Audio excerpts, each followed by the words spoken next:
हमारी चैनल ज्ञान विशेष को सब्सक्राइब करो और सबसे पहले वीडियो देखने के लिए बेल आइकन दबाइए।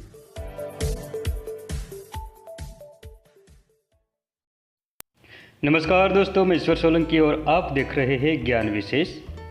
दोस्तों, आज हम बात करेंगे आयुर्वेद की एक महत्वपूर्ण औषधि अडुसा की।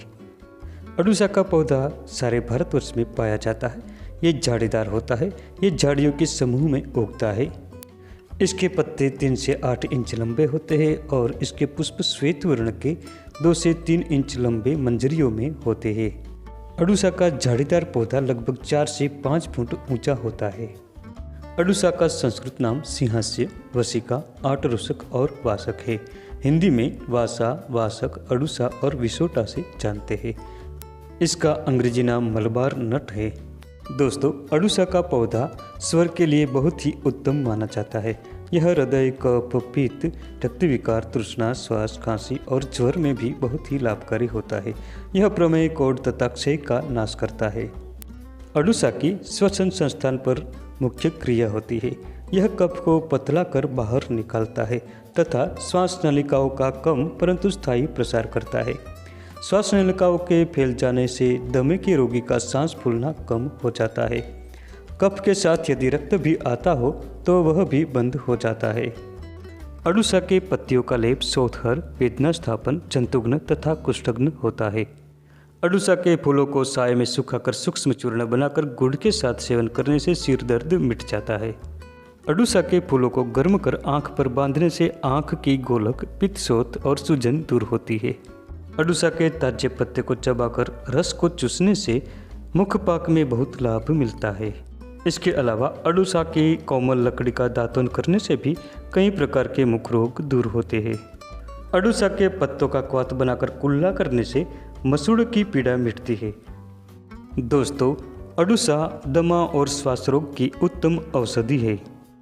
अडुसा के पंचाग को साय में सुखाकर कपड़े में छानकर नित्य 10 ग्राम की मात्रा में फंकी देने से श्वास और कफ मिट जाता है। इसके ताजे पत्रों का रस निकालकर शहद के साथ चाट लेने से पुरानी खांसी, श्वास और क्षय रोग में बहुत लाभ मिलता है। अडुसा के पत्तों का क्वाथ बनाकर उसमें छोटे पीपल का चूर्ण बुरक कर पिलाने से जीर्ण कास, श्वास और क्षय रोग में बहुत फायदा होता है। इसके अलावा अडुसा, मुनक्का और मिश्री का 10 से 20 ग्राम क्वाथ दिन में 3 से 4 बार पीने से भी सूखी खांसी मिट जाती है।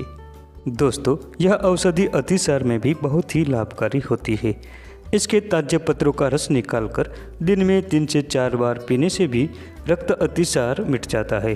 अडुसा मूत्र अवरोध को भी दूर करता है। खरबूजे के 10 ग्राम बीज तथा अडुसे के पत्तों को बराबर मात्रा में लेकर पीसकर पीने से पेशाब खुलकर आने लगता है। अडुसा के श्वेत वर्ण के पुष्प क्षय रोग का नाश करने वाला होता है। अडुसा के फूलों को रात्रि के समय 1 गिलास पानी में भिगोकर रखें। सुबह उठकर मचल छानकर इस पानी को पीने से मूत्र की जलन और सुर्खी दूर होती है। दोस्तों, अडुसा के पुष्प धातु की कमजोरी को दूर करता है। इसके सूखे हुए पुष्पों को कुट छानकर उसमें दुगनी मात्रा में भंग भस्म मिलाकर सीरा और खीरा के साथ सेवन करने से शुक्र प्रमेह नष्ट हो जाता है। अडुसा जलोदर रोग को हरने वाली होती है। अडुसा के ताजे पत्रों का रस निकालकर दिन में 2 से 3 बार पीने से मूत्रवृद्धि होकर जलोदर रोग नष्ट हो जाता है। अडुसा के ताजे पत्तों के साथ समभाग मिश्री मिलाकर दिन में 3 बार पीने से 7 दिनों के अंदर रक्त प्रदर नष्ट होता है। दोस्तों, यह औषधि कामला रोग को नष्ट कर देती है। इसके पंचाग के 10 मिलीलीटर रस में शहद और मिश्री समभाग मिलाकर पीने से कामला रोग दूर हो जाता है। अडुसा रक्तपित्त में भी बहुत ही लाभकारी मानी जाती है। इसके ताजे और हरे पत्तों का रस निकालकर 10 से 20 ग्राम की मात्रा में इस रस को शहद और खांड के साथ मिलाकर सुबह शाम सेवन करने से रक्तपित्त शांत हो जाता है। दोस्तों, अडुसा चर्म रोग में बहुत लाभकारी होती है। इसके कोमल पत्रों को लेकर हल्दी के साथ गौमूत्र में पीसकर लेप करने से खुजली और शोथ तथा कंडू रोग शीघ्र नष्ट हो जाते हैं। तो दोस्तों, इस जानकारी को अपने स्नेहीजनों और मित्रों में ज़्यादा से ज़्यादा शेयर करें, वीडियो को लाइक करें और सब्सक्राइब जरूर करें। आपका दिन शुभ हो, मंगल हो।